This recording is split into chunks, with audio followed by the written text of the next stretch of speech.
Hello students, I am Mukesh from Learn English classes and today we will study a poem of class 10 from your first flight book.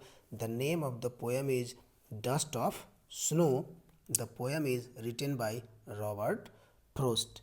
ये poem आपके book की poem number first है। इस poem में poet dust of snow की बात कर रहे हैं। यहाँ पर डस्ट का मीनिंग मिट्टी नहीं है, इसका मतलब है किसी चीज़ को झरना। तो एक बार पोएट के ऊपर कोई बर्फ़ झरता है तो वो कैसा फील करते हैं, कैसा एक्सपीरियंस महसूस करते हैं, वही उन्होंने इस पोयम में बताया है। पोयम काफ़ी शॉर्ट है। They are just 2 stanza in it of 4 lines each. We will read the poem and I will discuss the word meaning and I will explain it to you। और हम इसमें use हुए literary devices भी discuss करेंगे। First of all read the poem. Dust of snow. The way a crow shook down on me, the dust of snow from a hemlock tree has given my heart a change of mood and saved some part of a day I had rued। Hemlock tree. What is hemlock tree?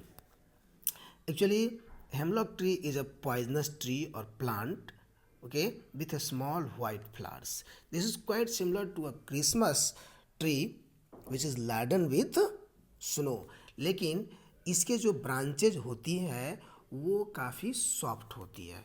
Hemlock tree के जो branches होती है वो comparatively Christmas tree के काफ़ी ये soft होती है। Okay, so we will come to the meaning of the poem। what is the meaning of the poem? Hemlock tree है, इसे पोएट सैडनेस, डार्कनेस और डिस्पेयर के साथ लिंक कर रहे हैं। सिमिलरली क्रो को भी सैडनेस और एक बैड वीमन समझा जाता है। तो यहाँ पर जो सीन पोएट क्रिएट कर रहे हैं वो डिस्पेयर का है, सैडनेस का है, ग्लूम का है। वो कहते हैं कि एक क्रो था जो एक हेमलॉक ट्री के ऊपर बैठा हुआ था और ट्री के ऊपर जो बर्फ़ पड़ी हुई थी वो क्रो की मूवमेंट की वजह से हिली और वो नीचे खड़े हुए पोएट के ऊपर झर के गिरी।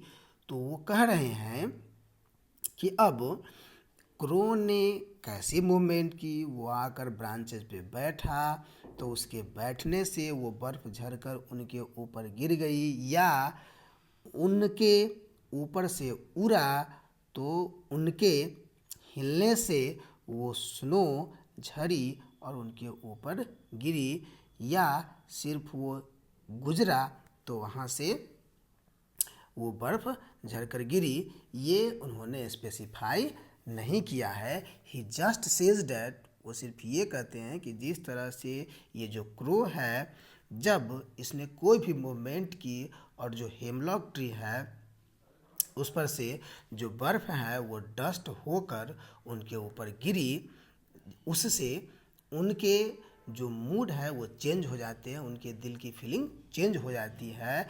यहाँ पर पोएट ये कह रहे हैं, ये बताना चाह रहे हैं कि एक सैड सा सीन था। एक पॉइजनस ट्री था जो एक जिसके ऊपर एक क्रो बैठा था जिसे हम एक बैड वीमन समझते हैं, इनऑस्पिशियस समझते हैं। लेकिन फिर भी यहाँ पर इसने इस माहौल को कुछ ऐसा किया जिससे पोएट का सैड मूड चेंज होकर हैप्पी हो गया। तो पोएट ये कहना चाहते हैं कि हमें किसी भी चीज़ को फॉर ग्रांटेड नहीं लेना चाहिए। ये नहीं समझना चाहिए कि ये चीज़ तो बुरी है तो यहाँ पर बुरा ही होगा। कई बार बुरी चीज़ भी हमारे लिए अच्छी बन जाती है। So we should always have a positive frame of mind. This is the meaning of the poem. Now we will see the literary devices of these stanza. Again, the rhyme scheme is. What is the rhyme scheme? The rhyme scheme is you can see crow, me, snow, tree, heart, mood, part, rude. Crow A, me, B, snow A, tree B, heart C, mood D, part C, rude D. These are the rhyme scheme. Again, enjambment. What is enjambment? You can see the same sentence is continuing in the all 4 lines। ये चारों line में, ये 1 2 3 4 जो line है ये सभी line में same sentence continue हो रहा है without punctuation. That is called enjambment। The next device in the stanza is alliteration। What is alliteration? Alliteration is the repetition of a consonant sound at the beginning of two or more consecutive or closely placed word। यहाँ पर देखिए line 5 जो है उस 5 में लिखा है has and hurt लिखा है।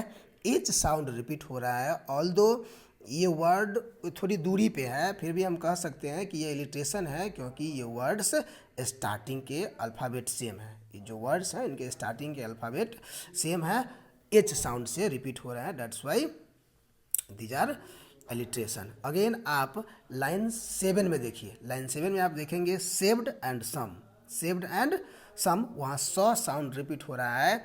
Again these are alliteration. आप और भी इसमें अलिट्रेशन ढूंढ सकते हैं। अगेन हम लोग देखेंगे we can see consonance. What is consonance?